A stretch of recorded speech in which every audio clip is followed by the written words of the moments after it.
All right. Welcome, everybody. We're fumbling through our imagination essay again. I put a link in the chat right here. There it is. If anybody would like to join us, Welcome. more than welcome. Because we're reading through, I was going to prepare for this, but then I thought, you know what? It's more fun to just meet it head on. Hang on for the ride. Yeah. So we were talking before we went live, and I was sharing some Albert Einstein quotes because we were talking about how imagination doesn't necessarily need to be fantastic, right? That it can be very what's the word? Pragmatic. Is that how you would describe it when it comes to making your flower boxes, Luke? Yeah, I would say so. Yeah, that's a good. Yeah, I think you hear the word pragmatic and it just sounds so like boring. But yeah, I think it's the perfect word to describe it. Oh, hang on a second. We've got the Einstein quotes that we will. Yeah, I like the last one. She quoted a lot too. I know, I did too. So for people watching, she mentioned the garden boxes. Luke had said he tore down the old deck and then had repurposed the wood. Used his imagination to repurpose the wood into garden boxes. Because it was cedar. Yeah. I wouldn't do that. It was this deck with these this incredibly long set of stairs that my house is on a incline, and so these stairs descended into the middle of my backyard, and it just nothing made sense about the construction. So I ripped out and basically rebuilt the deck and repurposed, and anyways, it's just a shoddy built deck all around, but the wood was beautiful. And so I tore it down, and being of knowing that how valuable that wood was, I didn't get rid of it, even though I had the opportunity to, and it just kind of sat around for a little bit. And then it was like, I will find a purpose for this. And then that's what I ended up building all the garden boxes out of in our yard, which it was basically satisfied all the needs that we needed in our little space. So it was like it was everything, so not only was it free, but it here, I guess what I said was it here was this finite material that perhaps in most other circumstances would have been seen as obsolete, let's just throw this away, because it was old, it was discolored, all this stuff, but my plants aren't going to care about that.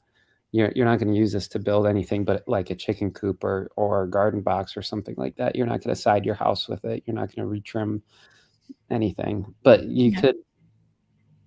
So anyways, I used it for the garden boxes, and that was a reimagining, trying to breathe life back into something that otherwise would have died, Yeah. So yeah. So we were talking about the mundane aspect of imagination, I guess, and then I thought of Albert Einstein because he has so many imagination quotes. Yeah. So he's a pretty mundane dude. Boring yeah, man. What do you think of? What a nerd. Well, I mean, when you're someone like me, someone says, "Would you like to be a scientist?" I'm like, "No." Yeah, no, I'm boring. Yeah.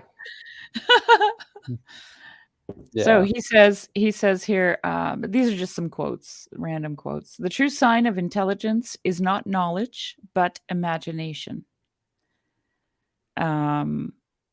Imagination is more important than knowledge. I have to click on this because, where is it?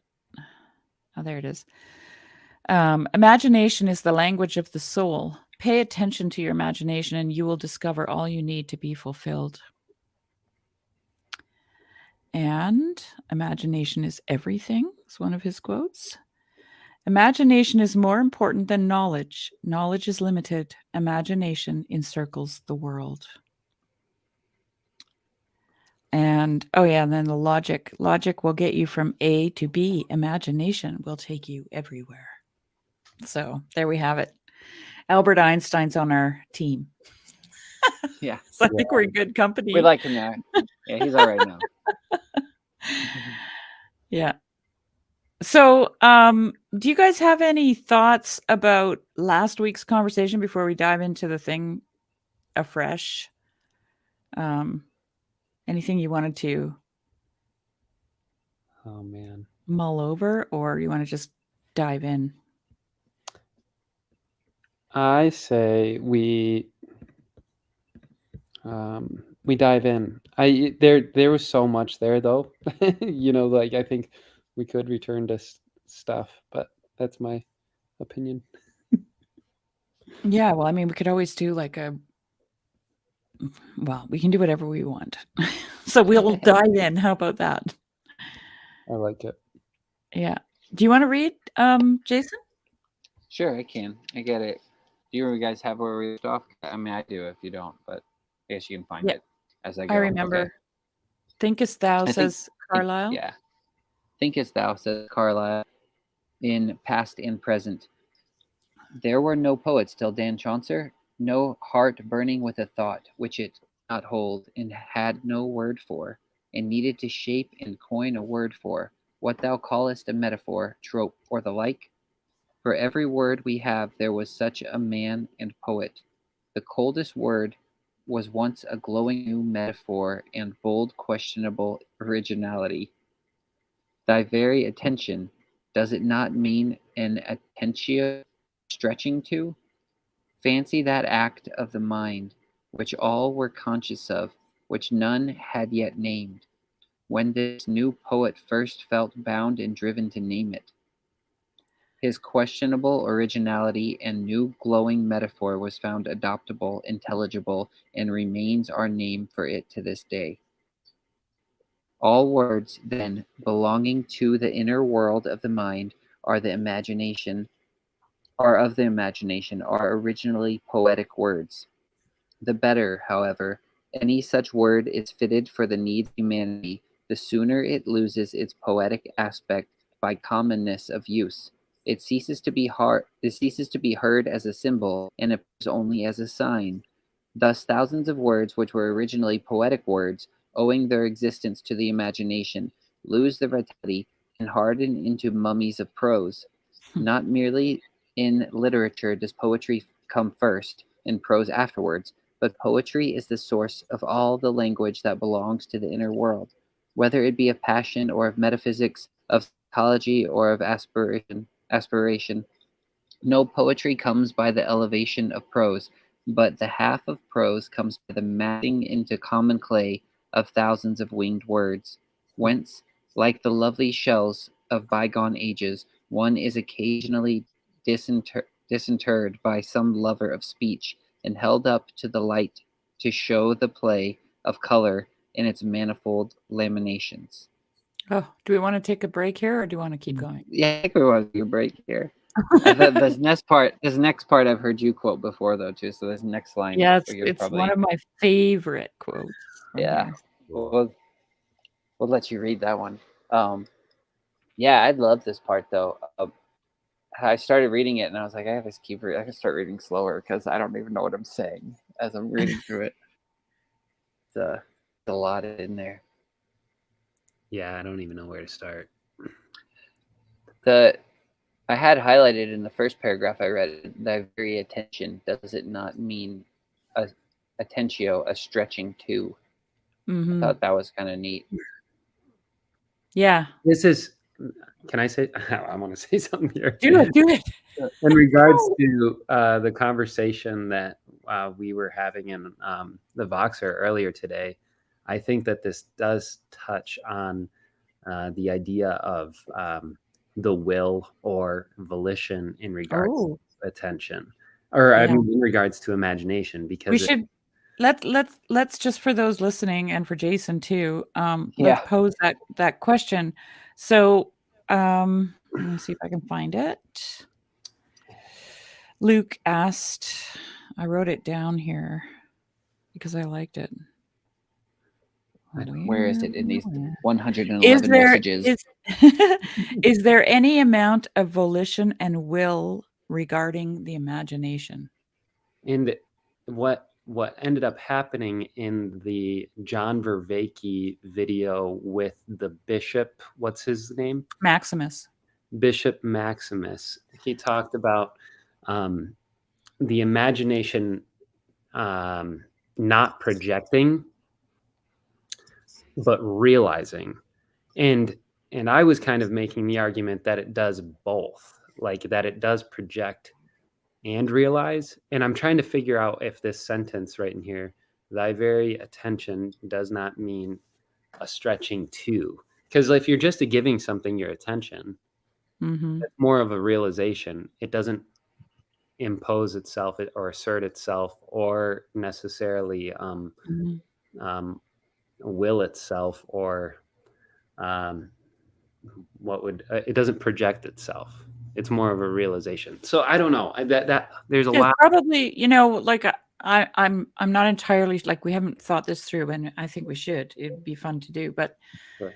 But there's probably like two sides to the coin here, where it actually becomes like a reciprocity, right?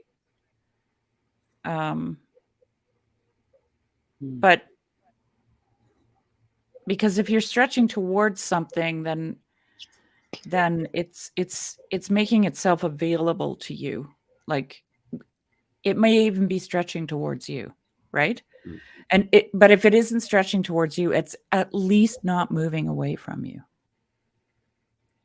Something like that. I'm just imagining. Yeah, no, I like that. Something like that. Yeah. Do you think it could be seen a little bit like the Song of Songs or something? If you have these two going back and forth. Say more about that. Yeah. Well, so you said there's two aspects. One where you're like kind of, I mean, because one, it's kind of talking about giving and receiving, right? And so you have a masculine and feminine figure. One's giving, one's receiving, and they're kind of going back and forth, but they're kind of adding or stretching to each other. But the whole book, there's this weird like dance between them where there's a pursuit. There's a and then there's times where they miss each other too, where like, he comes to her and he's like, no, I'm done choring today. I've taken off my, I'm in bed. Just, she's not going to get up and answer the door. And then when she does get up, like, he's gone. And so then she has to go out and seek him in the night. Like you were a kid. So yeah, it just seems like the way when you guys are talking about it, this push and pull with the imagination, it kind of made me think of that. Yeah, the pursuit back and forth between both of them. Right. Yeah. And then, I mean, I don't know. It would be interesting to apply that to. The more I think about it, to the whole way the imagination works, because even what stood out to me about that book the most this past year is, I don't know why it took so long to click, but the Shulamite is a play on the word shalom, and so it's this idea of Sabbath, and so this interplay between like the king figure, or the highest, I guess you could say, and the Sabbath, a rest, a peace, a sleep, a death sort of thing. And maybe that's one, even in the imagination, where you're talking about will, and like, you don't, even when your will is going towards into the imagination, I think there's this point where like there's this Sabbath or something, and you have to you can't necessarily force it all the way. You kind of have to come to this place of rest or something like that. In it, I don't know. I'm literally just playing with this idea. I don't know if it's going anywhere. Well, my initial thought when you are bringing in the masculine and feminine, and I'm not trying to make it sensual, but like I have often thought, like, if I could only like penetrate through this finite image into the infinite image behind it. You know what I'm trying to say? Like I've often talked about this, and maybe I'm using the wrong sort of like metaphor or imagery, because it is this like masculine assertion or this projection rather than this realization. And my understanding of the Sophianic is very much this, like, it's pulling me, it's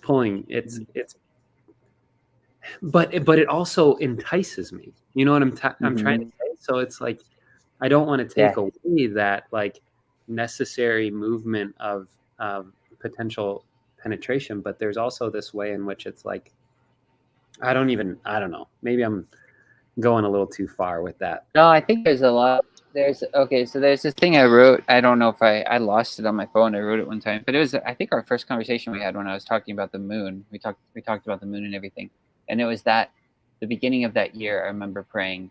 I wanted God to purify my imagination and speak to me through it, because I kind of got to this point where I was just like the quote we started this out with, which kind of reaches its limit, and it was just like, and I was kind of at this point of despair, and I was like, I need, because I get nostalgic too about things I used to have, and I was like, I need them to go from the past somewhere to something in the imaginal, in the future, and it needs to be real. It needs to not just be some fancy.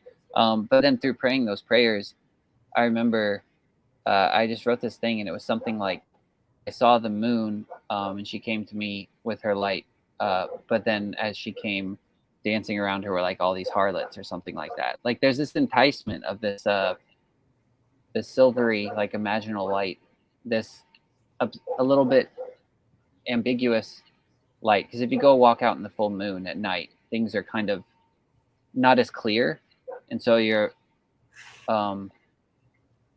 seeing into more of like the conscious dream world, I guess you might say. But then at the same time, there is this enticing aspect to it, where it's like, it's very enticing, but then there's also like weird ways where you could go, I could be enticed by the wrong thing or something like that. I don't know, this is probably getting off topic a little bit, but I just remember writing that because it was just like, at the same time I was praying those prayers was when all of a sudden, after years not smoking and not really caring, I just had a real urge to just like do it again. Like these weird pleasures were like just coming back, and it was very strange. I don't know. This is just from experience. I don't know why that happened. I mean, it may not be that directly related, but I don't know. But there was this pull. Like I would go out, and then that's when I started talking to the moon, and it's no longer it. It's now her or something like that. But so there was. Sorry, go ahead. Well, I'm just trying to figure out how this. I kind of lost the thread with the question. The question is how does volition or will, right? How much is it involved in the imagination? I probably took it off course. So well, I'm just thinking about orientation, because attention is a form of orientation, right? Like it like he says, a stretching to, right? Mm-hmm. And like we talked about last week, when you give something your attention, you have to turn and face it. And there's a lot of that kind of language in the scripture when it comes to repentance, right? Turning, facing, and essentially I think it's just asking you to pay attention to something. Yeah. Right. Yeah. I think. Sorry. Go ahead. Finish. Well, and even the phrase "pay attention" indicates that you have to sacrifice something in order to do that. You have to give up yourself in order to attend to something else, right? Which is a volition of some kind. Yeah. There's an act of will or stretching towards something. But there's also an attractant. So I think this is what Jason was trying to point to. And I might not have this completely right. So if anybody's listening and knows better than me, please let me know. But there's a divine Sophia and a creaturely Sophia, right? And the way I think about that is that the one is on the outside, the one is on the inside. So there's an attractor and an attractant, right? And so how much of your will, is actually being engaged because you're being drawn towards something. And there's a lot of this language in the scriptures of being wooed, right? This is Song of Songs, right? Being wooed by God and drawn in. And what? I'm not laughing at you. I'm sorry. Cal just dropped a comment. I was just like, I'm sorry. Cal. Oh, I just saw it now. Sorry. I'm so sorry. Cal, drop. So anyway,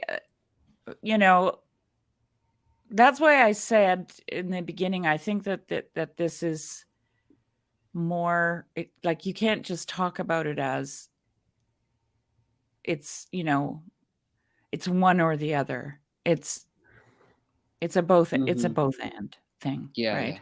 Yeah. So. Yeah, I think that's what. And sorry, I probably with my weird obscure thoughts took it off track, but I think that's kind of what I was getting at a little bit when because I would lay out and just look at the moon and listen to like these weird choral things, and it was kind of like I was just opening myself up with longing because I was giving my attention, my will to this, but in this weird way, I was opening myself up to just to the imaginal, whatever that might be. And I think it's kind of the same thing too, where you're talking about there's a cost to it. And when you were telling us before we started the stream, like how you used to stay up at night as a kid, and it's like that cost you sleep, but you were still sitting around enjoying and playing in your imagination. And it's like you're going out into the night, into the darkness, which is like the inkwell, it's where ideas can come from and things like that. But I don't know.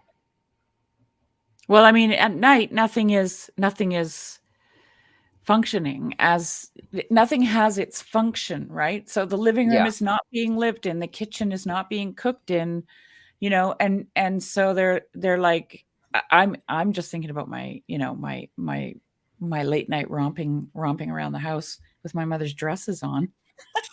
Yeah. And I could do whatever I wanted. It was like a blank canvas, right? For me. Yeah. And I could suddenly I could fill it with all these people out of my mind, and we could have a tea party and we could talk about things, that my imagination drummed up, and there was nothing to break the spell, right? Because it was at night. Everybody was sleeping. I remember having that sensation, that it was just like a huge world that I could just create. Yeah. And so in all that act that you were doing, it was part you and part this whole world that you were engaging in, this like divine imagination and your imagination, almost in communion or something. Yeah. Is that even? Well, I hope I'm tracking right with the whole question. Well, like I don't want to give the impression that everything that you imagine is divine. Like there's something. Like George MacDonald does warn against fancy, right? And I think it's in the other essay. I can't remember. Maybe it's in this one. But he does say that if children engage in fanciful, thinking, that you should reprimand them. But that's a totally different topic, because before he says that, he actually talks about the law and how it applies to imagination. So, and essentially what he says there is that, you can't make the good bad and the bad good, right? Yeah. You can't break that law in a fairy tale, for example. Yeah. Nobody will like it, right? Because it's a divine order of things. So it makes me think of Willy Wonka. I know we got you back in the text, but it makes me think of that song, Pure Imagination. And it's like, that song. Have you seen Willy Wonka in the a long time ago, chocolate? like the original one. Oh my goodness. Yeah, that's the good one. Yeah, but he sings this song, "Come with me, and we'll be in a world of pure imagination." And so it's like it's different than fancy, Your imagination. For some reason, like when pure. I was a kid, that show creeped me right out. Yeah. Well, Totally only one kid gets the everlasting gobstopper, and it's the one with the right heart, like you're talking about. Like he's not willing to break the laws and all that stuff. Go ahead, Luke. I feel like this does transition, and maybe I do have to backtrack a little bit, but into this idea as where faith and the imagination overlap, which gets back into that Bishop Maximus and John Vervaeke video. But that idea that faith is open to whatever may come, like it is. Well, I think that verse in Hebrews just sums it up beautifully. It's faith is the substance of things hoped for, the evidence of things not seen, right? And you could essentially you could replace faith with imagination. It would still make sense.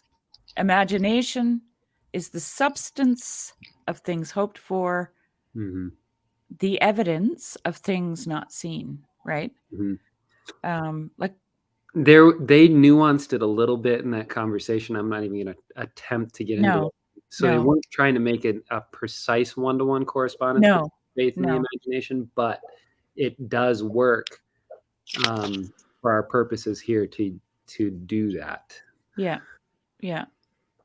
I think, well, there's a bit of background to that because the Orthodox Church poo-poos the imagination, right? Because they see it as fancy. But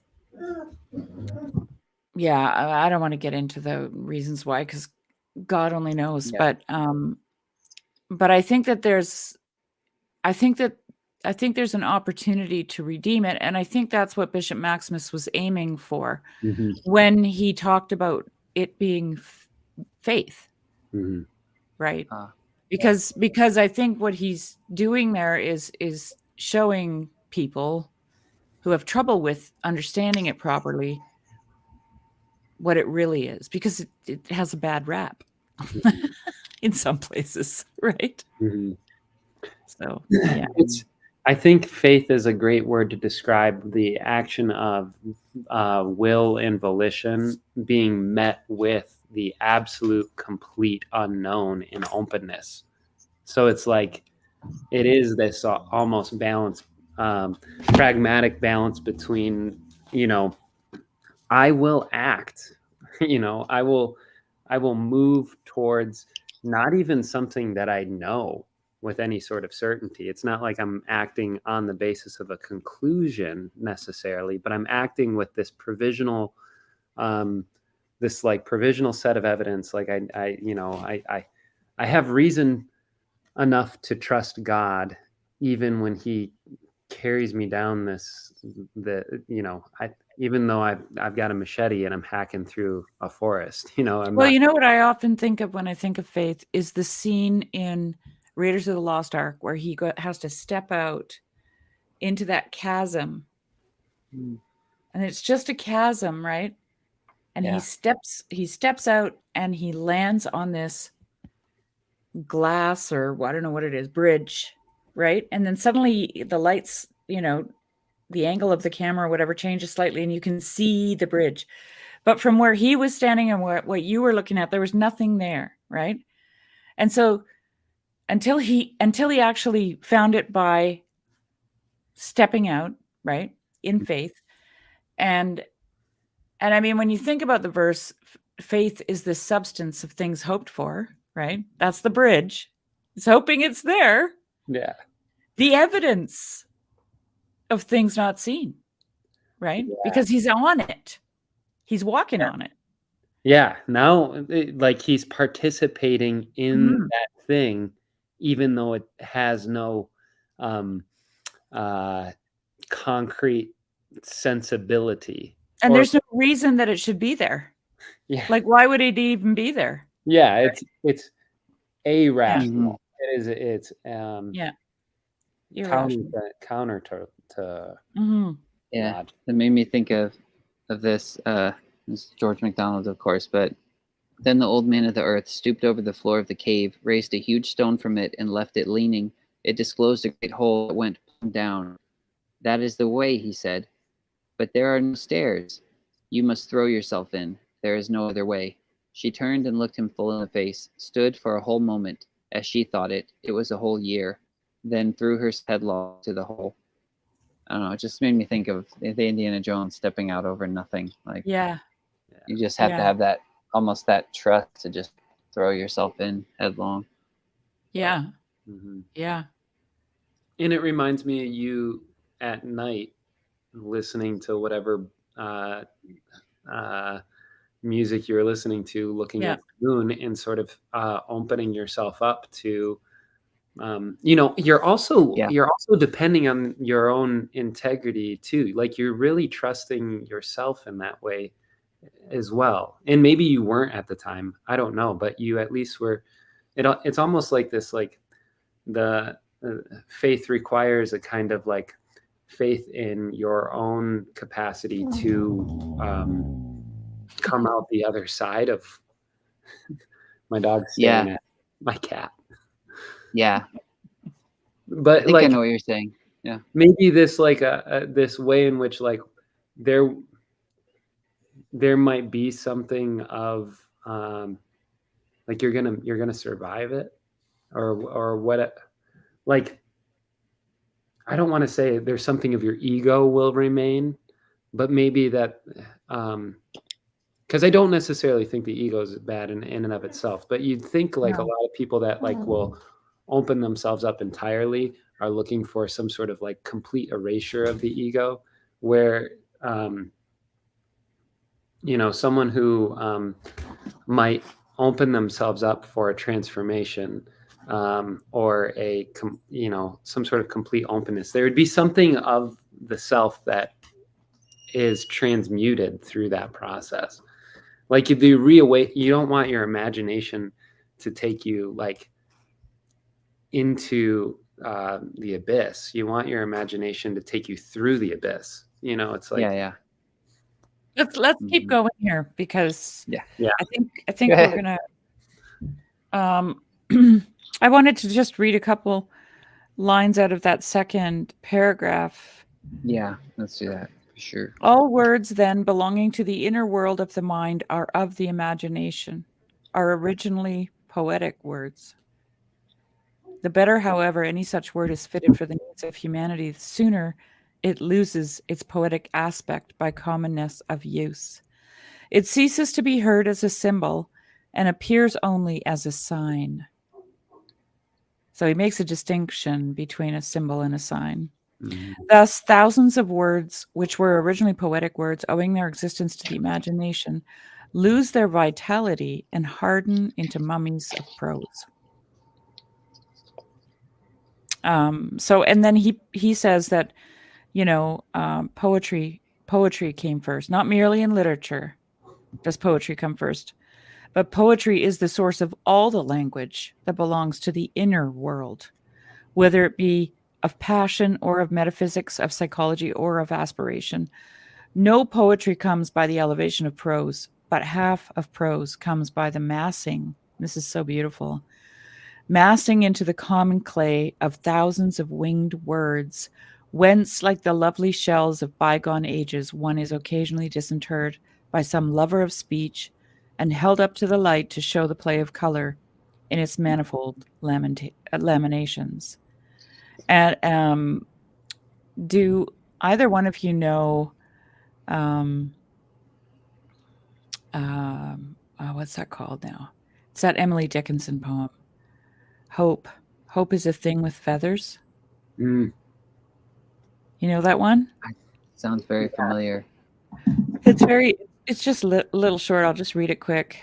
Hope is the thing with feathers that perches in the soul and sings the tune without the words and never stops at all.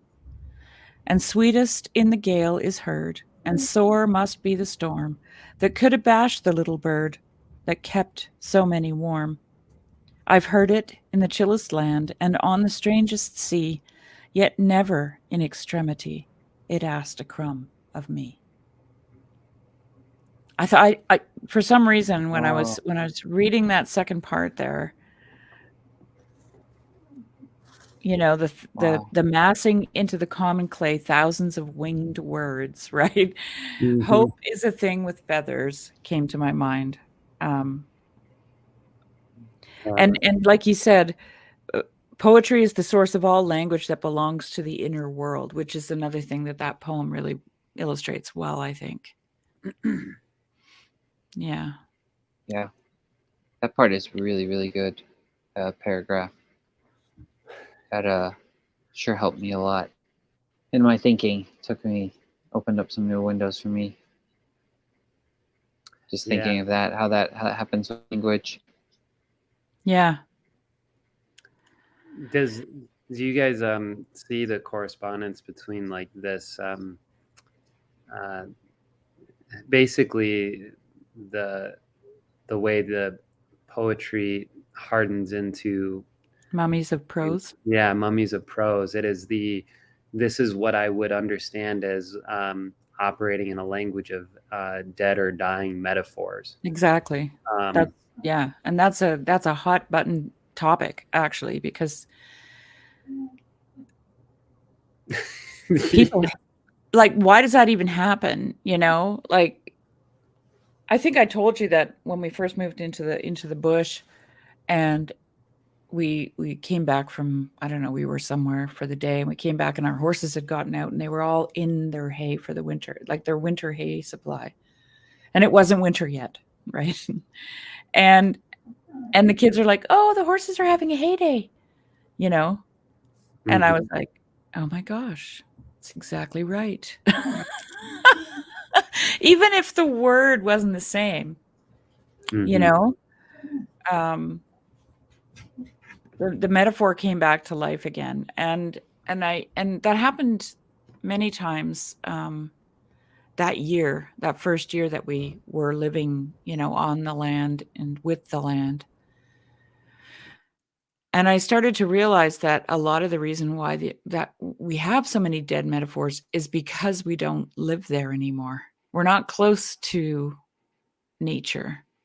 And I know a lot of people hate to hear that, but I think it's true. I think that's why we end up with a lot of these so-called dead metaphors. Yeah. And I mean, George MacDonald says here that it's nature that allows us, like, we live and move and have our being in God's imagination, and his imagination is made manifest in creation. And it's from there that we can draw to describe what's going on inside of us, right? So if we're not living with it, how do we express what's going on here? Because that's the vocabulary that we've been given, I think. So anyway, rant over. No, it's really important. I feel like this whole idea and this topic is very important, and I'd like to expound on it more. I'm not quite sure how, but I feel like well, let's hold on to that thought for a minute, Jason, and let's just read my favorite quote out of this. Yeah, let's do it. Because this is what he's going to talk about. For the world is, allow us the homely figure, and homely in this case means cozy, right? Like the world is the human being turned inside out. All that moves in the mind is symbolized in nature. Or to use another more philosophical and certainly not less poetic figure, The world is a sensuous analysis of humanity, and hence an inexhaustible wardrobe for the clothing of human thought. Take any word expressive of emotion. Take the word emotion itself, and you will find that its primary meaning is of the outer world.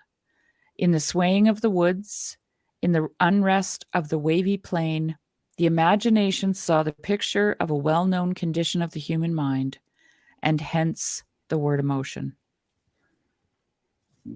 So, I mean, Yeah. if in my mind, if we're like thrice removed from nature, Mhm.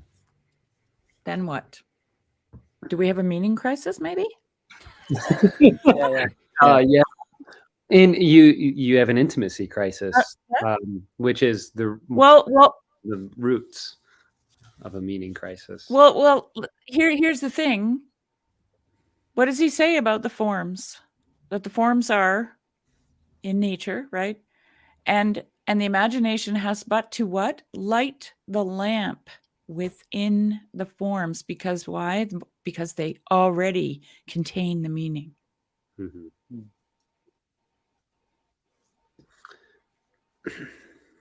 And the imagination facilitates this lighting. This is where I get a little confused, but I don't want to get stuck there, because my thought process too is, and when I said it's related to the intimacy crisis, it's like we can't even communicate with each other, and because the language that we're using is not tapping into this universality, this of our Existence. Okay, so yeah, but I floated this idea in our Signal chat before. I don't know if I talked to you about this, Sherry, but like my understanding of I keep calling poetry tongues as like a way of and I mean it in like a more I mean it in the way that if we are operating within a complete and total techno babble, to borrow Luke's word, world, and we have this meaning crisis, we have this intimacy crisis, like that. A lot of this, I think, is truly rooted in our inability to actually tap into a language that we can all speak, and in the process of attempting to become all things to all people, like we truly don't know how to speak each other's languages. And if we're all autonomous, isolated individuals or whatever, like we are living in these like myopic, solipsistic worlds, and the only thing that we have to do is use these dead metaphors to communicate with each other, or these finite images, these words that we have. We can use them, but we have to use them extraordinarily skillfully. Like poetry is the only means by which I know that we are capable of resurrecting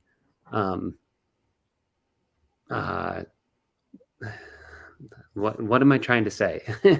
It's the only means I know that we're capable of like resurrecting these dead metaphors, and it's by the use of like Well, your previous description of the world of atomized individuals living in a techno babble state with dead metaphors, that sounds like horribly disenchanted to me.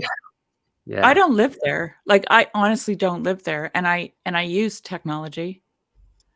Yeah. I think you can live there if you well, just like anything, if you want to. Simply, right? Or you can choose, and this is like what I was talking about in that box that I forwarded to you. I choose to believe all the levels of interpretation. Because if I don't, my world is no longer three-dimensional. It is not enchanted. It becomes two-dimensional or even one-dimensional, right? And I need my, like George MacDonald says here, the thousands of words which were originally poetic lose their vitality, right? So, like, how do you successfully keep them alive? Mm-hmm. Because the words themselves haven't died. No. You stopped breathing life into them. Mm-hmm. Mm-hmm. Right? Mm-hmm. That's what happened. Mm-hmm. And this is why I would like to unfamiliarize the familiar, because I think it's precisely at that moment that you breathe new life into the words, right? So what does it mean to pay attention to something? It means that you're repenting. What does repentance mean? It means that you're turning. What does turning mean? It means metanoia. What does that mean? It's transformation. That's magic. Mm-hmm. Right? That's magic to me. If you use a whole bunch of vocabulary to describe that you know that you're sinful and that you need to repent and that you need to, you know, that's dead, right? Life is talking about you spinning in a field, right? A wavy plane of emotion where the wind is passing over the top of the grass. And you turn, and I have a poem about this actually. And I'm going to read it.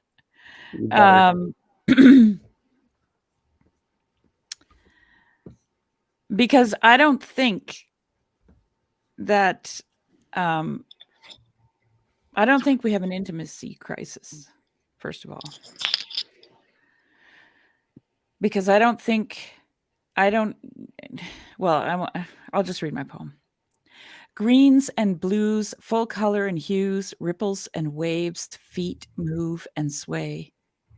There it flies with wings outstretched, tips fanned out, that's always the clue. Ripples and waves emanate out, the whole earth vibrates with them, touching my mind, touching my heart.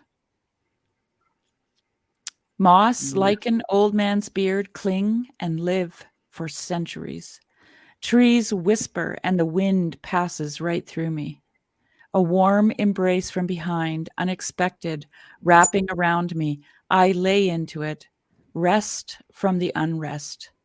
Somehow the air feels transformative, pure and foreign. This aloneness isn't alone. It sees me. It knows me. I need this. I need to breathe it into my eyes. I need to breathe. Once I knew fear. It's you that I long for, unafraid. And I would turn and turn and turn and turn in it until it turns into me. That is so good. That last part to it. That's exactly how I felt when I was looking at the moon, sort of. I would turn and turn and turn and turn and turn until it turns into me type thing. Yeah. I don't know. That's what I mean. When you get to talking about these things, I just end up using some weird, obscure, almost like poetic language. And I'm like, oh yeah, the silver thread. The silver thread the moon threw down and grabbed me. And I'm like, what does that mean to anybody else but me? I'm like, but, you know, it's, yeah. Like, can I read something here? After your poem thought first, so then I want to read this because I think it's interesting that you read that poem in my mind. Like I had just pulled this up right before that too. But were you going to say something first, or do you want me to read it? No, go. Okay. You'll be familiar with this. It's from Lilith, but it says, I think it has to do with the words and forms and things like you said. So it says, I'm just reading the whole chapter because I don't think it's very long, but it's the old church. And it says, I followed him deep into the pine forest. Neither of us said much, while yet the sacred bloom of it closed us round. We came to larger and yet larger trees, older and more individual, some of them grotesque with age. Then the forest grew thinner. You see a hawthorn? Said my guide at length, pointing with his beak. I looked where the wood melted away on the edge of the open heath. I see a gnarled old man with a great white head, I answered. Look again, he rejoined. It is a hawthorn. It seems indeed an ancient hawthorn, but this is not the season for the hawthorn to blossom, I objected. The season for the hawthorn to blossom, he replied, is when the hawthorn blossoms. That tree is in the ruins of the church on your home farm. You were going to give some directions to the bailiff about its churchyard, were you not, morning of thunder? I was going to tell him I wanted it to turn into a wilderness of rose trees, and that the plow must never come within 3 yards of it. Listen, said the raven, seeming to hold his breath. I listened and heard. Was it the sighing of a far-off musical wind, or the ghost of a music that had once been glad, or did I indeed hear anything? They go there still, the raven. Who goes there, and where do they go? I asked. Some of the people who used to pray there go to the ruins still, he replied. But they will not go much longer, I think. What makes them go now?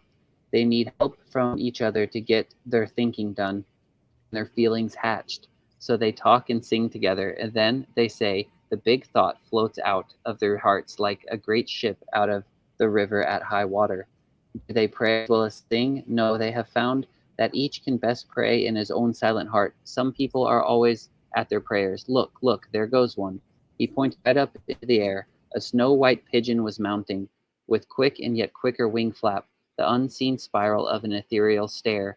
The sunshine flashed, quivering from its wings. I see a pigeon, I said. Of course you see a pigeon, rejoined the raven, for there is a pigeon.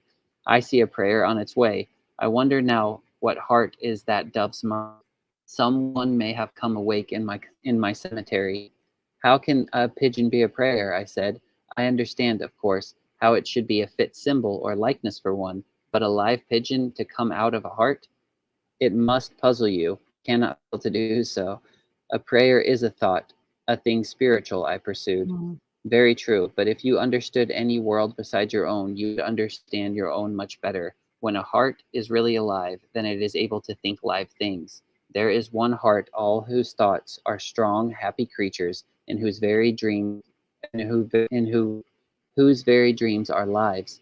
When some pray, they lift heavy thoughts from the ground, only to drop them on it again. Others send up their prayers into living shapes, this or that, the nearest likeness to each. All live things are thought to begin with, and are fit, therefore, to be used by those that think.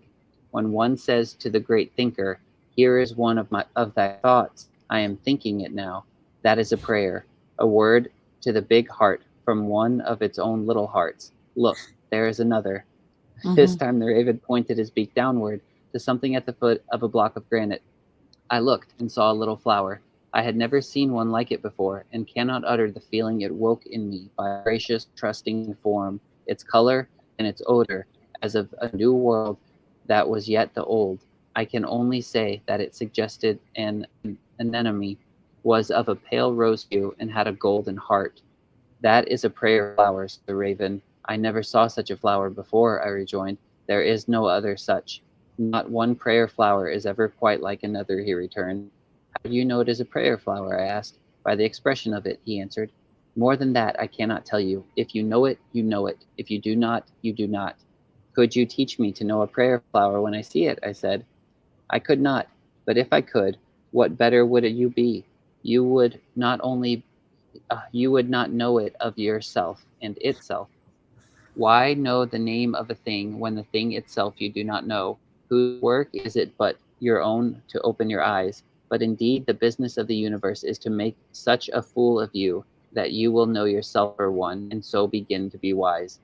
But I did see that flower was different from any flower I had ever seen before. Therefore I knew that I must be seeing a shadow of the prayer in it, and a great awe came over me to think of the heart listening to the flower. Sorry, that was longer than I thought, but No, that was excellent. That was really good. It's a really George good McDonald. example. Yeah, it's a good example. Okay, let's go. Let's move on. Otherwise, we're not going to get very far here. No, we don't. We read your quote though, so the world is the human being turned inside out.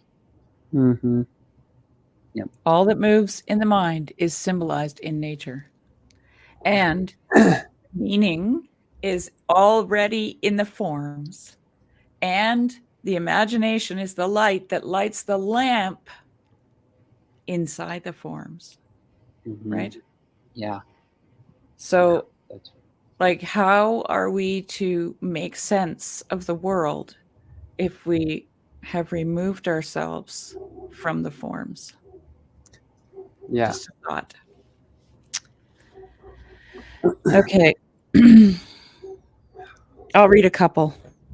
But while the imagination of man has thus the divine function of putting thought into form, it has a duty altogether human, which is paramount to that function.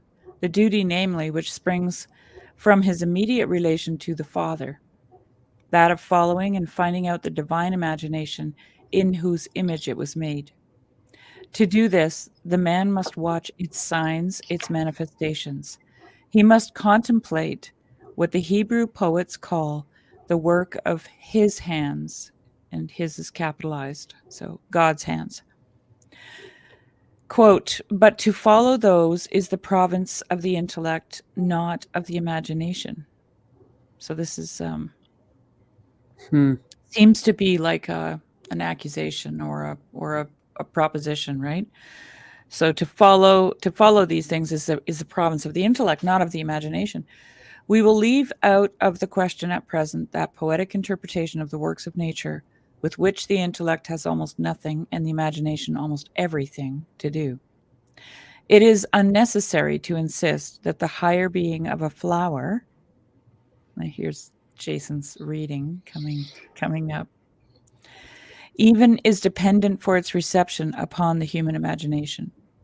That science may pull the snowdrop to shreds, but cannot find out the idea of suffering, hope, and pale confident submission, for the sake of which that darling of the spring looks out of heaven, namely God's heart, upon his wiser and more sinful children. For if there be any truth in this region of things acknowledged at all, it will be, at the same time, acknowledged that that region belongs to the imagination. We confine ourselves to that questioning of the works of God, which is called the province of science. So that's really kind of fascinating that that your reading actually matched the next paragraph. That was perfect. It's crazy. Yeah. That was perfect. Wow. So Yeah. like he says, when he looks at the snowdrop, he sees suffering, hope, and pale confident submission. The snowdrop is a flower that actually peeks out of the snow like a crocus, right? And it's white, so it's pale. And its head hangs. That's why it's called a snowdrop, Yeah. And so when he sees that, he sees suffering, hope, and pale confident submission. That's crazy. Science rips it to being. It rips it apart, right? Mm-hmm. Never finds that. Yeah. And never finds that. Yeah. That's a pull from Fantastes, though, right? Too. I mean, that's yes, naughty kid. Yeah, I was thinking of it's naughty coming. because the primrose. Mhm. Yeah. Okay. We haven't got there. We haven't got there yet. Okay. Can't wait the flowers. I want to bring this into conversation, and I feel like this could be a good time to do it. But the different stages of development, and with Douglas Harding that we were talking about earlier today, and sort of the evolution of consciousness in regards to the stages of life, but also in regard to the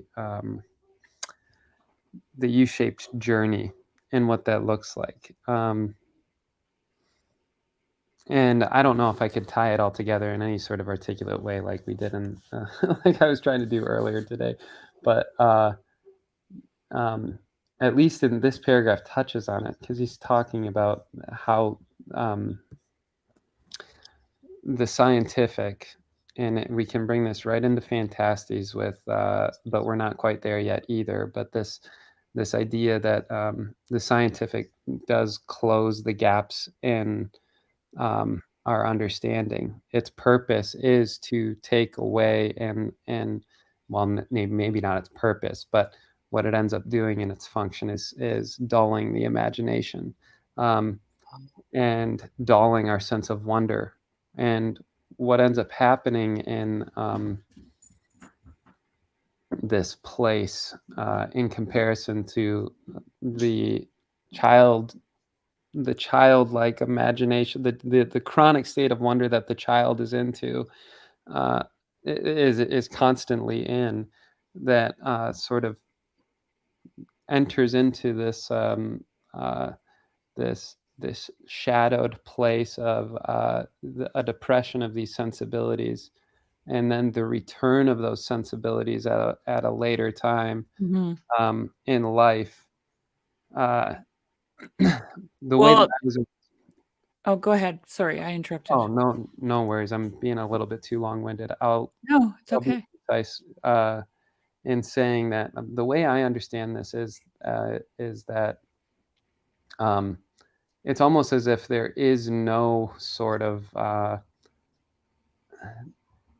there is no act of volition or will in regards to the imagination when you're a child, but then you go through this like metamorphosis that has to integrate everything that you encounter with this separation of um, our the sensible world and the intellect, and then you have to unify these things again. And I wonder if there becomes this necessary act of will later on in life to engage the power of imagination in one's life, or to Yeah. but that's not it. What we lament is the fact that now we have to use our will to do so, when as a child, you didn't have to enact your will at all. You were there all the time.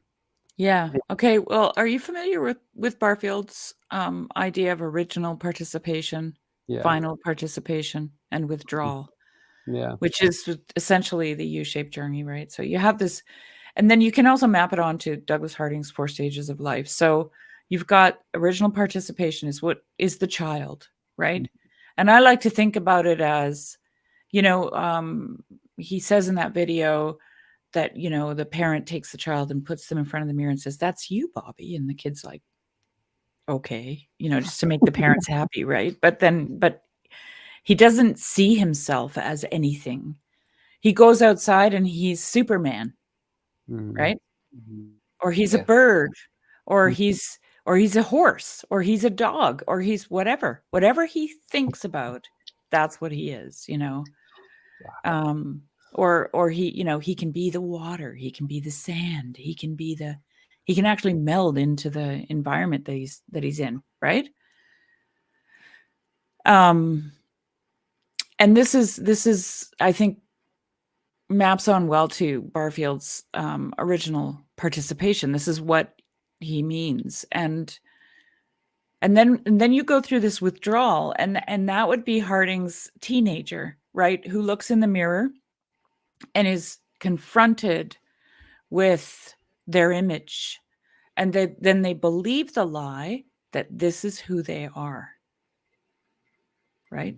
So before that, they have been everything, and now suddenly they're limited to this. This is the problem, and I'll just say it straight up, I have with a lot of identity politics, because you are essentially the teenager in front of the mirror that believes the one thing about yourself, when you are actually everything. You contain multitudes. Right. You are expansive. Right. You've lost the expanse that you have. You are a world, Yeah. actually, right? And so what happens, Douglas Harding says this is the place where most people end up staying. They get stuck there. They believe that they are what they look like, he says. That's how he puts it. And I love that. and then he, then he makes that emphatic statement that place is hell. Right? It's hell to believe that you are what you look like, right? And what you have to do is you have to then will to become that little child again. And this is exactly what Jesus says. In order to, right, enter the kingdom of heaven, you must become like this little child. And this is where the sage and the child or become integrated, right, with each other. And so then the sage with the wisdom of a life lived, right, can now continue to navigate the rest of his days as a child in what? Wonder. In wonder. And that is the world of the imagination, right? Yeah. So many things are coming to my mind, but they all like, and they're like on the tip, and I'm like scratching at the edge of them, and I'm like, how is this even gonna make sense? Like things would pop in my head, and I'm like, I don't know how to weave them in with words. Yeah. Yeah. But I was thinking when you were talking about the mirror, okay. So when you were talking about the mirror, I was thinking, and this thought came up to me before when we were talking about words and the words being masked into clay. But the white lady in Fantastes, which of course we haven't got there yet, but she's in like a slab of marble or something like that. And so when you were talking just now, whenever you mentioned the mirror, it kind of made me think of that. Like you're this, I guess you could say the feminine side within everybody, where you have that more, like the feminine calls you like on adventure quest. It actually asks the question. So you're looking in the mirror and you see this yourself, and it's just kind of, it's stuck, like you said, it's in a state of death, of stillness, and it can't move. It's like this, I'm a teenager now and I've been named, and it's man, and this is it.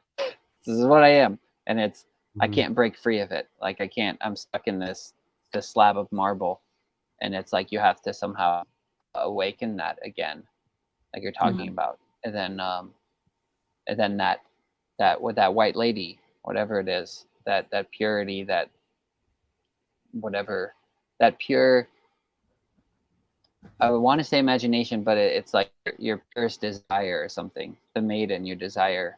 It's like that'll awaken within you, and then you can go chasing it off again through fairyland or something. I don't know if that had made any sense. That was my attempt to do that. That's what came to my head, but I was like, I don't know, that worked. Yeah. Well, let's just let it be there. Let's let it be there, I think. We don't always understand what we're looking at, right? Like we don't always understand what it is that you're walking through the forest and you see you see something and you don't know why it's there. Why is this here? You have this question, right? Why is this growing here? Like, it doesn't make any sense. I mean, oftentimes I have seen something in the woods that looks like a high-end landscape architect put it together. I'm just like, wow, that is like perfect. It's symmetrical. They're all the right colors. There's the right number of things there. Like, but nobody planted it. Everything there made its way there. How does this happen? Right? And this is how I see thoughts. Okay, like the one Jason just had. They all made their way here. And we don't know why, but that's okay. Right? Sound like a crazy person. Yeah. No, Yeah. I'm serious. The other thing I was thinking, eventually, I just want to be, I'm not trying to diminish at all what you're saying. Actually, I'd like to elevate it, because eventually it will make sense. Okay. I guarantee you. Oh, yeah. Yeah. Well, it makes sense. It makes sense in my head. It's just like trying to weave it in is a little bit difficult for me. But the other thought that came to my mind too when you were talking, even when you were talking about the U-shaped journey and the childlikeness, and I'm not familiar with Barfield, but and I articulated this. I tried to articulate it once to Luke Thompson, and he said I did a good job, but I don't know if I did. But it was the idea of naming something, and when so like you're a child and you come into the world and everything is just like wonder. It's like you don't have names for anything, and so it's all there, and it's all it's pure, and it could eat. That's why it's. I mean, that's why we get so upset when someone defiles a child, because it can be so easily defiled. But then you start naming things, and so then when you name something, then it has to. The name of it will die. It will become prose unless it somehow you take the name and give it like seed back down into like the womb of imagination or something, and then it's reborn back into a greater poetic form or something like that. And I'm doing a terrible job of describing it, but it seems like that's the way with everything, and it seems like that's even, you know, when we were talking about Song of Solomon before too. It's just like that's the process. And going to that womb is something like a U-shaped journey, because it's going back into the darkness in a way, back into the like a cocoon, and what you're giving it is the seed, the name, the logos or something is going back into there to die and be resurrected and into something greater. I don't know. There's another thought out there. Well, I mean, what I hear you describing is, well, I do want to go back to the mirror thing, but what I hear you describing is the process of like breathing life into dead things, and I think that that's what we do as or that's the role of the poet or the artist, is sort of like the taking these finite images and giving them the attention that they require in order for the imagination to then function. Or well, this goes back.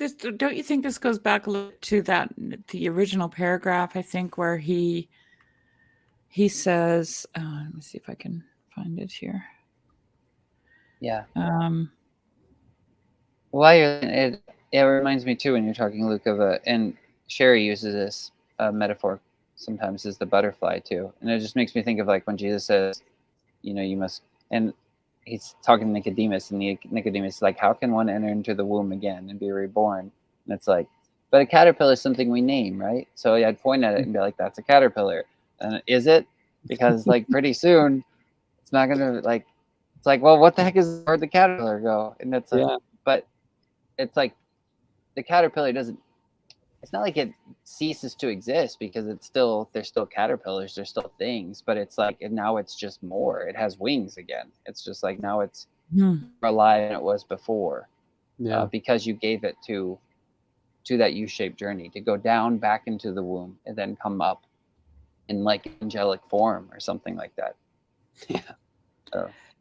Well, oh, sorry, keep going. Well, I just wanted to read that part where he says, those who considered a balanced repose the end of culture, by those who considered a balanced repose the end of culture, the imagination must necessarily be regarded as the one faculty before all others to be suppressed. Are they not facts, say they? Why forsake them for fancies? Is there not that which may be known? Why forsake it for inventions? What God has made, into that let man inquire. We answer, to inquire into what God has made is the main function of the imagination.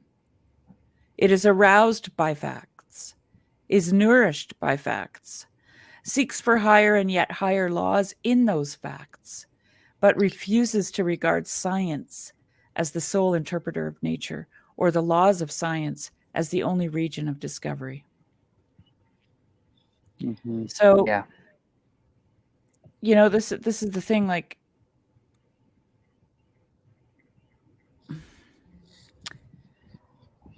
the U-shaped journey is a death, right? Is a birth, a death, and a resurrection.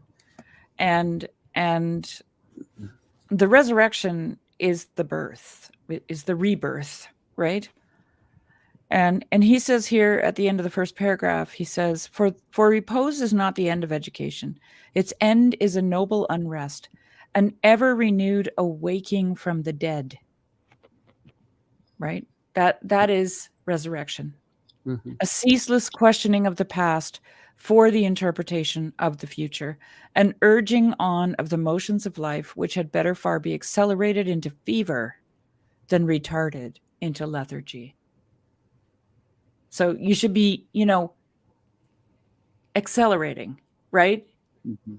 Into it like a fever rather than just resting on your laurels, as we would say, right? Mm-hmm. And saying, okay, I got it. I get everything, And I think this idea to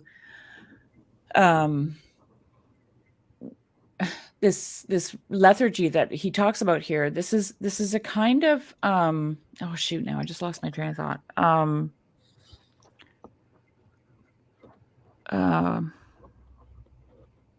Damn it, I hate that when that happens because it was a really good thought. I know. We were talking about the U-shaped journey and going down, and then you were mentioning. Oh, I know. I was lethargy. going to say yes. Thank you. You're welcome. So when you end up resting on your laurels, what you're actually doing is having faith in your own rationality, right? Mm-hmm. And it's rationality that makes you think that you have arrived, mm-hmm. right? That there is nothing left to know, and here we are, right? And it might not be everything everywhere at once. It might be one thing somewhere at some point in time. But I would suggest that nowhere at any time should we ever think that we have arrived. Mm-hmm. Right? Yeah. That we should always be seeking for that noble unrest, because that is the thing that is the place where we can take those facts and we can use them as seeds for the imagination. And that imagination will drive us into that fever, right? So that we enter into this noble unrest and we are no longer in that state of repose, which is essentially a dependence on your rationality. Mm-hmm. If that makes any sense. Oh man. Mm-hmm. And I wonder how long you can actually be a teenager. Like well, according to Douglas Harding, for the rest of your life. Yeah. I think you can be stuck there for a long time. And but see, it's not necessarily your physical or mental development that makes you a teenager. Yeah. It's believing that you are what you look like. Exactly. That's what makes you a teenager. Okay. Yeah. And that is, to me, and Harding doesn't talk about it in this way, but George MacDonald would, is a total lack of imagination. Yeah. And it's a total lack of imagination. My understanding too is that, and this gets back to Jason's mirror idea too, maybe I'm expounding on it, but it's like the image you see in the mirror is crystalline. You know what I'm saying? It's a crystalline form, and that goes right back to like Anidos coming into the fullness of his consciousness, into the place of being in the dream world and transitioning into waking consciousness, and then that evaporates really quickly, but in the next few paragraphs. But I think my obsession is with the crystalline form, because that's what we get in photographs. That's like the more that you like. I can even think of like there's this beautiful films, and I love films, and I will continue to watch films. And this is not a critique of films, but a lot of the times, like the good films leave a lot for the imagination, and the bad films, they don't leave. They make everything explicit. Yeah. So like the more crystalline things become, the more the more rigid they become, and they become static. They become this mummies of prose. Yeah, mummies of prose. So like all this stuff is in my head as you're talking. Yeah. Yeah. That's what I mean about this essay too. Like you read it, and the whole time first time I read it, I was like, this doesn't make any sense to me at all. But it somehow gets in there, and like the ideas are like It does, and it worms its way in, you know, and it's like a larva, and it starts to grow. I have a George MacDonald parasite in my brain. That's not a bad parasite to have, actually. Yeah. Yeah. Okay. Does somebody else want to read now? Yeah, where are we? Where are we? Lord Bacon? We are. But to follow those is the province. Shall then the human intellect, we ask, come into readier contact with the divine imagination than the human imagination? You got it? Shall then the human intellect, we ask, come into readier contact with the divine imagination than that human imagination? The work of the higher, capital H higher, must be discovered by the search of the lower, capital L lower, in degree, which is yet similar in kind. Let us not be supposed to exclude the intellect from the share in every highest office. Man is not divided when the manifestations of his life are distinguished. The intellect, in every part, the intellect is all in every part, which earlier I feel like he was saying the opposite, but okay. There were no imagination without the intellect. However, much as it may appear that intellect can exist without imagination, what we mean to insist upon is that in finding out the works of God, the intellect must labor, workmanlike, under the direction of the architect, imagination. Here's your volition and will. Yeah. Okay. Here it is unbelievable. Yeah. Read it again. Read it again. What we mean to insist upon is that in finding out the works of God, the intellect must labor, workmanlike, under the direction of the architect, imagination. Hereinto we proceed in the hope to show how much more than is commonly supposed the imagination has to do with the human endeavor, how large a share it has in the work that is done under the sun. But that's what he's going to do now, is he's going to show you how large a share it has in the work that is done under the sun. Imagination. So, earlier, I thought he was separating the imagination from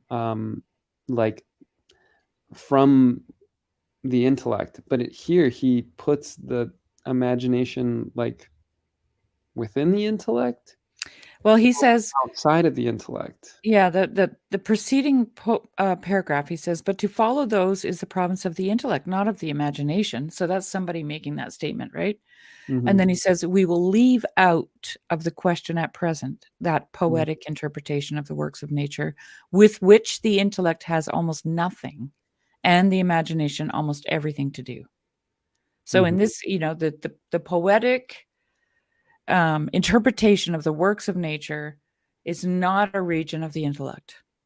Okay. And that's because for him, poetry is not a region of the intellect. It is a region of the imagination, or you could say the heart. I think those two things are interchangeable, actually. Yeah. And I guess it doesn't, I don't know why this question matters so much to me, but if the imagination is within, like how the imagination interacts with human cognition, and when you call it something like the architect, it seems as if it is truly from without. It is not from within, meaning like your will might be able to interact with it in an effective way, but it is not in control. like, I don't know. Okay, maybe that doesn't matter. No, no, Yeah, I'm because listening. I think, well, because I think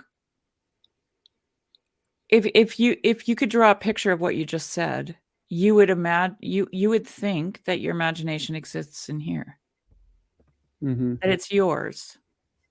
But you're Mhm. coming to some kind of a knowledge that it exists out here, right? Mhm. And I like to think about it as the infinite, because what can you imagine? Anything. Are there any rules? No. You Mhm. can imagine anything, right? Pigs can fly in your imagination, right? So it's infinite. It's infinite. Yeah. Mhm. And I mean, this is a whole nother book. But this is Yeah. Douglas Harding's idea of headlessness, right? Yeah. That our head is infinite, like that we are, and it is, and he shows this, right? And one of the things, and I don't know how pertinent it is to this conversation, but I just want to point it out because I think it's interesting. One of the things that I realized when thinking about Douglas Harding's work was that there is a correlation to incarnation. If you think about the infinite, the imaginal, what exists in your imagination, and your ability to create something out of it, Mhm. okay?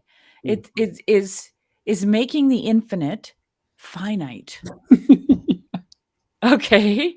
And there's something, and it's also incarnational, right? There's Yeah. something deeply profound about that. And George MacDonald doesn't make that correlation, I don't think. Actually, maybe he does. Maybe we'll stumble across it here. Yeah. But Where were we? I just thought I'd mention that. Yeah, that's yeah. Oh, sorry. Can you explain that a little more for me? The incarnation thing you said. Well, Just you have a world of ideas, okay? Let's yeah. think of something that you can relate to, Jason, like you're writing a song Okay. and Yeah. you have all these notes that you can choose from and all these, variables, all these combinations of, picking on your banjo and all that stuff, right? Yeah. Hmm. So your imagination is, when it comes to writing a song, it's infinite. There's an infinite Yeah. number of possibilities in your imagination for a song, okay? Yeah. And you have to choose one of them, and when you do that, you take from the infinite and you make it finite, Yes. Incarnation. right? Okay. Yes. And Yes. it becomes incarnated. It goes from being in the cloud, if you want to make Yeah. it Yeah. contemporary, to Heaven. being played on your instrument by your body. It becomes The body. incarnated, But right? the Okay. weird And this is what creativity, this is how we are. This is George MacDonald talks about, remember earlier he said that the our creativity is the image of God, from our previous conversation. I'll see if I can find it. Then you can say your thing. You can keep talking if you want. I'm just going to look for that. um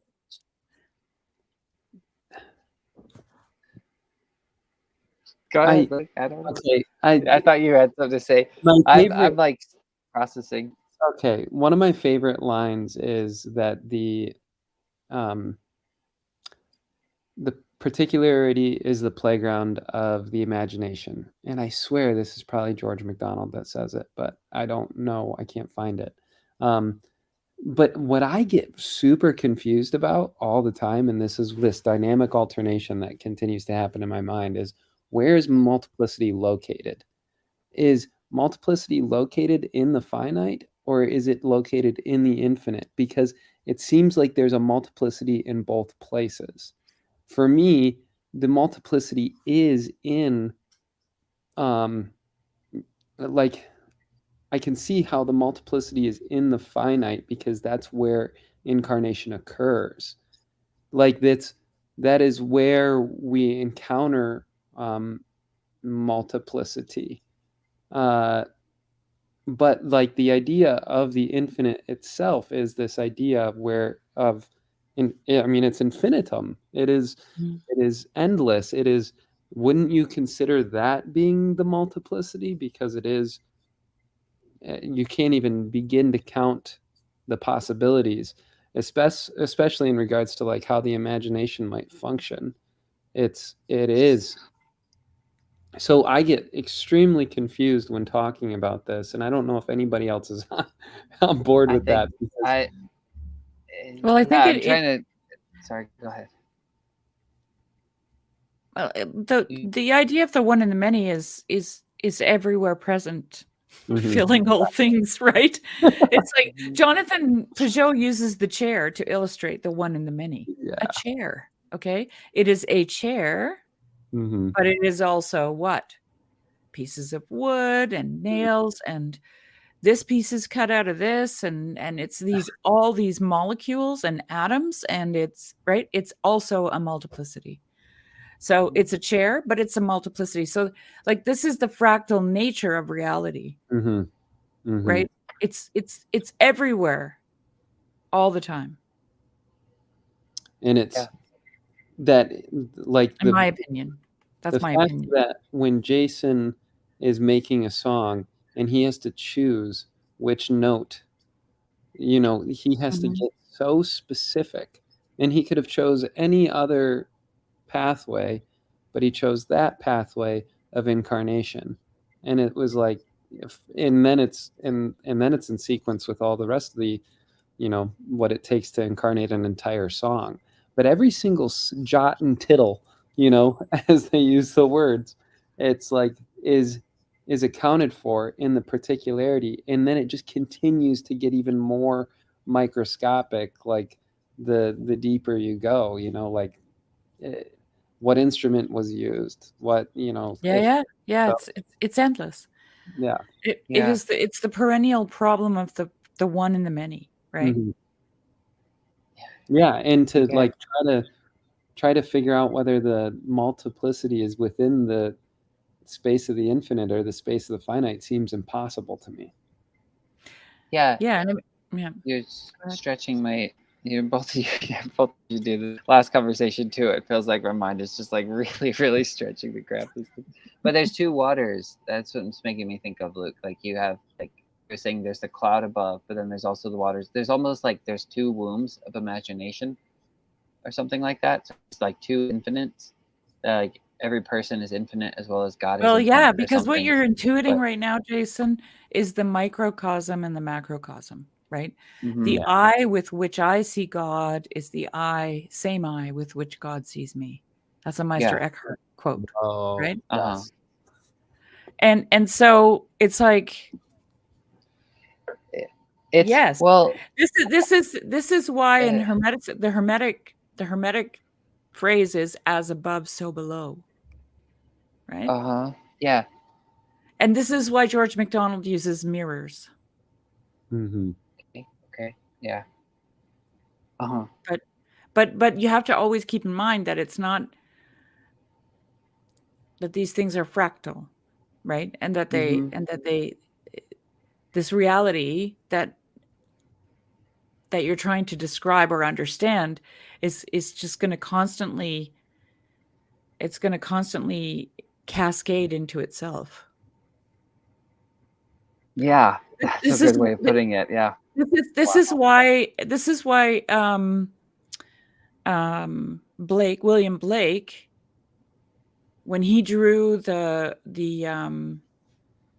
Jacob's ladder, his Jacob's ladder, I wish I could share screen, but I don't know how to do any of this on here. So his Jacob's ladder is a spiral, right? It's not a straight ladder. It's a spiral because the this is the movement, right? It's a spiraling up and it's a cascading. It's a cascading into itself and up. This is why Lewis said further up and further in, and he stole it from George MacDonald. Just want to say, Yeah, he did. George says further up, or further in, one or the other, but he doesn't say them both. Wow, I just looked it up. That's a beautiful image. Yeah, I'm trying to see if Yeah? I can share it. You know how to share screen? I think you click present, Luke. I think I'm trying to find a good image to actually click on here though. Yeah, present. Yeah, share it. Let me see. Be great. Let's see if it'll work here. Present, share screen. Where is it? Which one is it? I think it's this one. Share, and then I think you can add it. Dang. Are you doing this? Yeah. There. Yeah. Oh, cool. I think Sherry can do it after I just click it or something. Yeah, yeah. I just. Yeah. It's a little small on the screen. Yeah, this small. So there was this. One? Yeah, no, I was trying to find a big one. They all kept coming small for some reason. But I was okay. So the way when you guys were talking, it just gosh, I'm not sure what to do with this. It's so like God, as you were talking about God being like there's a particularity in the like the in when you were talking about all that, Luke, for some reason my mind was thinking like, well, God is infinite. So there's this infinite thing, but he's also one thing. It's like God is the best word I think we have for it is love. And so it's like this, it's a creating force that's also a redeeming force, and those two go hand in hand. So it's whatever it creates, it's also gonna go redeem with everything in it. Like it's not gonna let go of it. And so it's created in the creator and the creation are connected together by that mediating force in between them. I'm probably not making sense while I'm saying this. Well, so, I would actually go so far as to say that the creation is the redemption. Yeah. And so I think that's good. And then, but the well, what made me think here, he says there were no imagination without intellect, which was a very strange thing for him to say, but it makes me think like what everything I see is all almost intellect, because it's all under the sun. Like it's defined. It's like this whatever, this piece of bark. It's like I can name it now, and it's in my intellect, but it came from a thought from God. So it came from the infinite. And so this should what it should do is spark my imagination. Right. So that's the fact. That's the fact that becomes the seed for your imagination. Yes, exactly. Yeah. That's so you said pigs fly. And so, but pigs don't fly unless I have a bird and a pig. It's like I almost need the intellect. The intellect to give it back to the other womb of imagination for the pig to fly again or something. And then, because if that's done in the one thing, the love, the creating, redeeming, the same. If that imagination is that, then it's all yes and amen, right? Everything is yes and amen. Because then it's just more further up and further in. Because then once you have pig flying, then you have that creation, then you have the flying pig, and then you have something else. But if it's done in then you love, also have it's not a fancy. Then you also have prayer pigeons. Prayer pigs. Yeah. Prayer pigeons from what you read, right? Mm-hmm. How much further is it to then see a pigeon and see it as a prayer ascending to God? Yeah. It's not. It's not far, right? Yeah. Like this is when hope is a thing with feathers comes to my mind, because how do you feel inside when you hope, when you actually have a hope, right? What if you're in a place of despair and suddenly you have hope? You feel like you can fly, right? Yeah. Or you feel your heart get light in your chest, and it feels like it's fluttering, like there's a bird in there, right? Yeah. Mm-hmm. It's so weird because we call these things flights, like flight of fancy or flight of imagination, which obviously we'd prefer to use. But like that's even within like schizoaffective behavior, or at least like like you could have a flight of like a schizophrenic flight, which would You know be what's interesting though? Which is flight.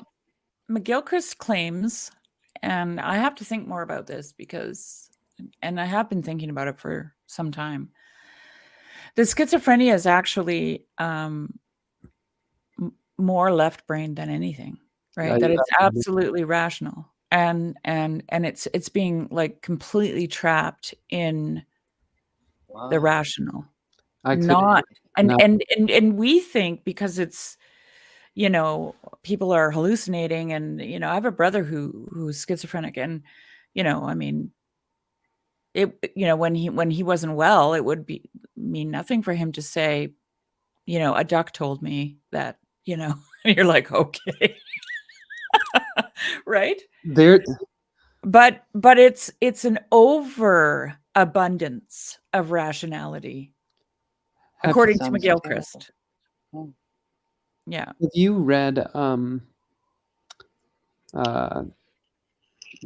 Anti-Oedipus, Capitalism and Schizophrenia by Deleuze and Guattari? Okay, so they're Nope. postmodern theorists, and so I wouldn't expect. I mean, it's almost a completely impenetrable read. And Sounds like it. yeah, it's Capitalism and schizophrenia. I'm like, wow, do those things go together? well, I'm going to spare you guys all the details, but Okay. he also talks about schizophrenia being like one of the last remaining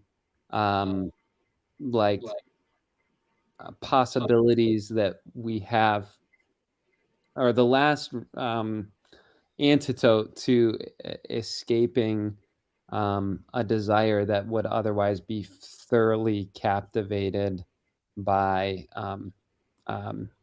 capitalist powers, but that he's also would be talking about that like very scientific mode of knowing. So like if we were to break out of like it is this like whenever you've told me, Sherry, in the past, like you know, when I felt like I was crazy, and you're just like, embrace the crazy. I think about this. I think about the thesis capitalism and schizophrenia, because it's like I'm just like, yeah, I might, but like there truly is this like I have a cousin who's also schizophrenic, and it's just like his mind, even as he was devolving before all the psychopharmaceutical drugs sort of like truly stole everything from him, it was, I mean, just the amount of like he was my favorite conversation partner in the whole world, you know, and it's just like, and he still is, but he's not all the way. Well, he can't access anything anymore. Yeah. It's all behind a paywall, literally. Yeah. That's a good way of saying it. Yeah. A wall that he paid for. Yeah. I know. My brother's the same. It's really sad. It is. I'm just wondering if we should. Well, I'm There's so much. I don't want to break the brain, you know? Like what I really want to happen here is embrace the crazy. Is that we can ruminate on this and let the little mind worm, as the Germans would say, you know, let it bore its way in there and start to pupate. Does anybody have final thoughts? I don't. I'm not sure. I mean, I think this kind of gets at the idea I was trying to express earlier. But what kept popping into my head was when was it? It might have been. I can't remember if it was in our Signal chat or not, Luke. But Cal said something, and he was talking about God, and he said this word, and I thought it was perfect. He said, "Possibly yes, Ganesh." Is what he said. Possibly yes, Ganesh. And I don't remember. That for some reason that stood out so much, and I was just like, and it made me think of the pig's fly when you were talking about that. It's like, what is Ganesh? Do you know? And Ganesh is the elephant god in Hinduism. Yeah, I do. I do know. Yeah. Yeah. So it's like, but if man, that's what I think. That's what I was trying to get at. If it's love that Ganesh is created through, if it's not, it's like it's a purifying force. Like love makes things lovely, and so it's like there could be a yes and amen, possibly yes, Ganesh, like possibly, like because if you say possibly yes to pigs flying, it's like why not? It's even making sense saying where all the realms of the imagination of man could be and should be redeemable and purified through something like love. And Ganesh is in there somewhere.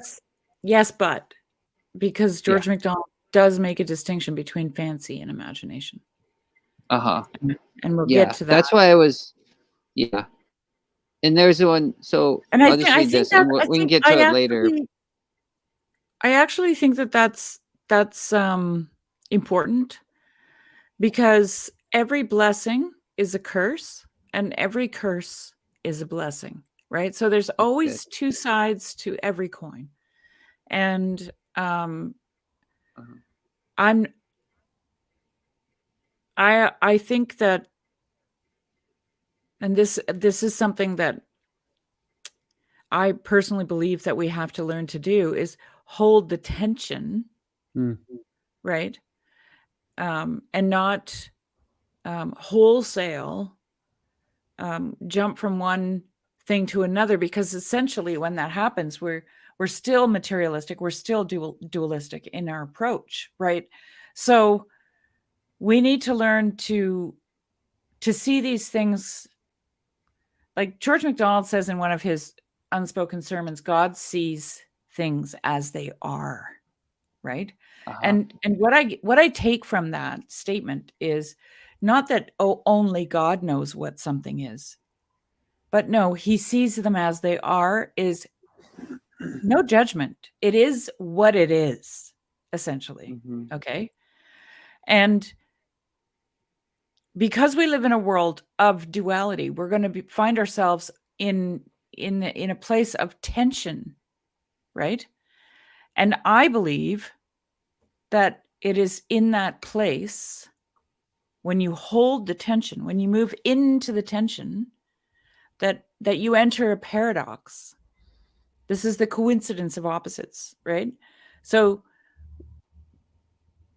and what paradoxes have always been to me something sacred, because they are the place where you hold the tension. And so you have to, there is a yes and a no, right? That we have to either ascend to, or, and you can be, I'm glad you're saying all this. And I think, because I think I don't, when I say what I just said, I think I probably misrepresent Cal, because I don't get across the idea that I think he was trying to get across. And I'm glad you say all that. And you can be harsher with me too, because I think it's extremely important, the distinction you're making, what things you're saying, to push back against, because you can't, the distinction between fancy and imagination, because you can't just run off and do whatever you want. And even the saying "when pigs fly," it's not that pigs are flying around, it's when pigs fly. Like there's a specific reason for it, because it is. Yeah, I mean, I use that example because in the imagination, pigs can fly, right? Yeah. In the imagination, pigeons are prayers. In the imagination, I can hear the young girl playing the piano in the rose bush, right? And it smells like a wedding march. Oh my God, everything is all mixed up. It's all intermingled. And that happens in the imagination. And what the imagination does is it uses the facts as its seed. So there is a pigeon, there is a pig, there is a bird, there is a rose bush, there's a piano, there is a wedding march, right?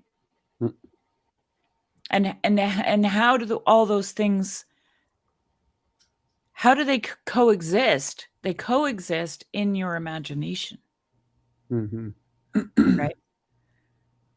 And I guess the reason I mention holding the tension is because I think that if you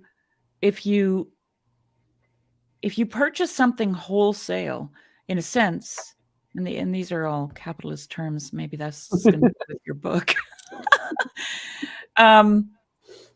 You sell yourself out to the one thing, and then so my poetic imagination imagines that you think you have it all, right? And then you wander off down the road and you meet the thing that you think doesn't exist anymore. And then what? Right? And then what? Whose fault is that? Is that your fault? Is it God's fault? You know, are you going to fall into despair because you made the wrong choice? Are you going to hate God because he didn't fulfill all your wishes? Right? The world isn't what you think it should be, right? Or are you going to hold the tension, and when you meet that thing, you become St. George and it's the dragon, right? And then you meet it courageously, right? With humility. I don't know this story. I know this St. George story. St. George You and the gotta tell it Dragon. to me. Yeah, can I don't read want to hear it so bad right now. I gotta read it. Oh my goodness. Homework. You can read it. All right. Maybe I'll do And that. and this is when life becomes a fairy tale, right? Like fairy tales are full of peril and witches and princesses being held in a tower and poison apples and Yeah. you know. Yeah. There's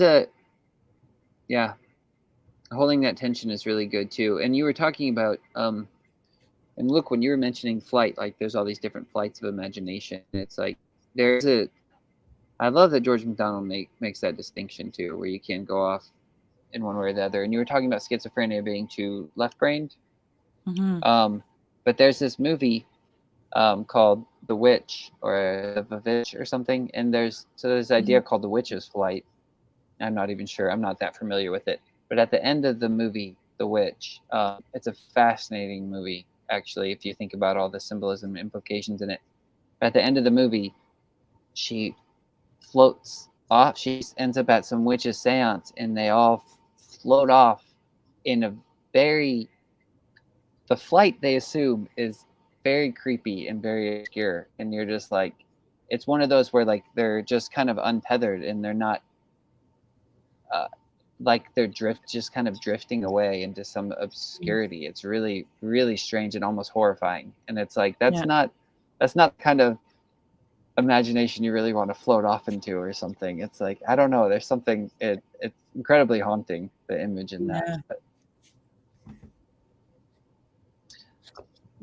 Yeah, that distinction. I'm sorry, I'm stuck on thinking about schizophrenia being rooted in left-brained, like what we understand about the left brain,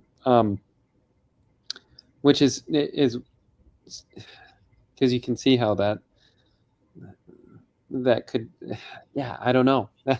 I guess I get stuck there too, maybe it's because I'm just kind of thinking about it now. Maybe it's because, like, I know McGill-Christoph often says that the right brain is comfortable with ambiguity. And schizophrenics are not comfortable. Like, if I think about that, my brother, they're very certain about everything.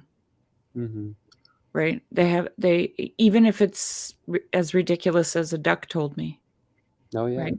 They're perfectly happy to say that out loud and be certain of it. And if it was happening in the right hemisphere, I think there would be less certainty and more ambiguity, and there isn't. Plasticity or whatever. Yeah. Okay. Something like that. That helps me understand it a little bit better. Yeah, that helps me understand it a lot. Yeah. I think I make the false assumption that like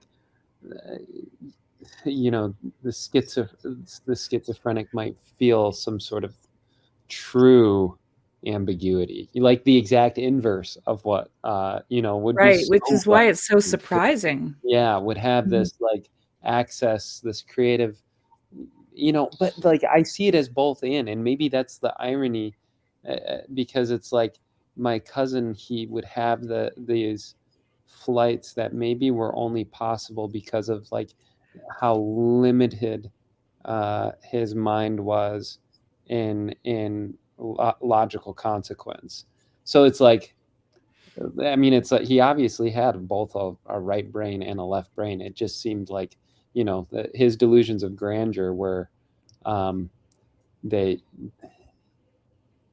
I don't know. I can't. I could get into it some other time, but I won't do it here.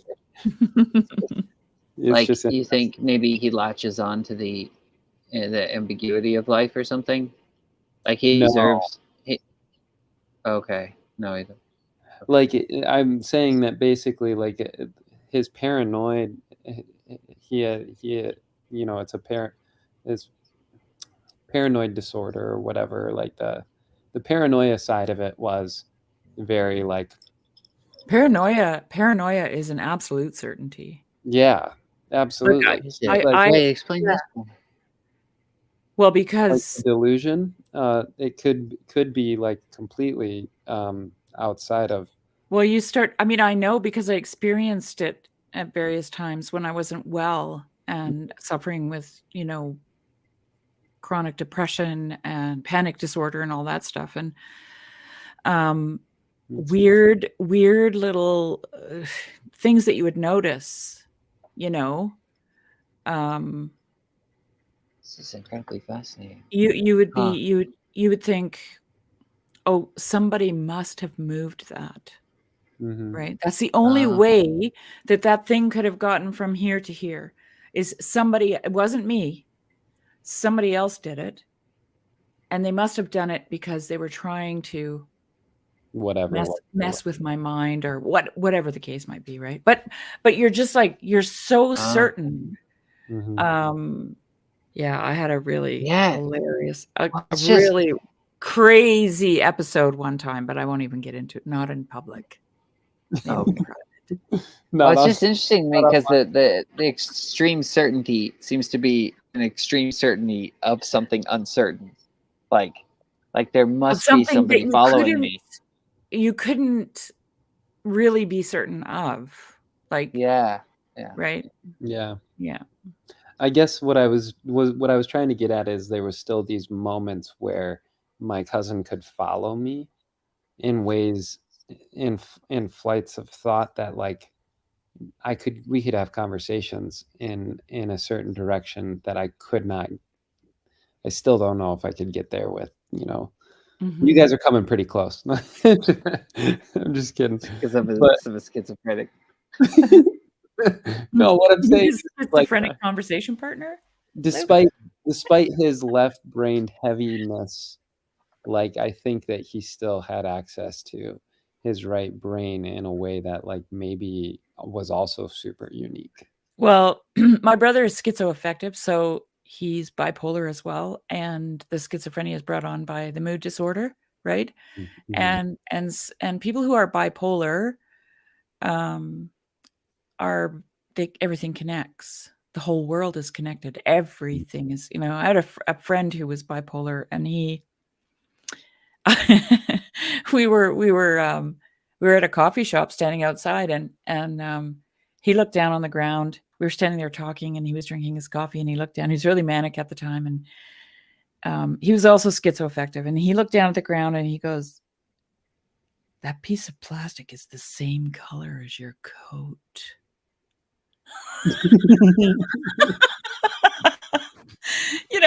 And I'm like, it actually is. It was the same. Yeah. But for him, that was like, whoa.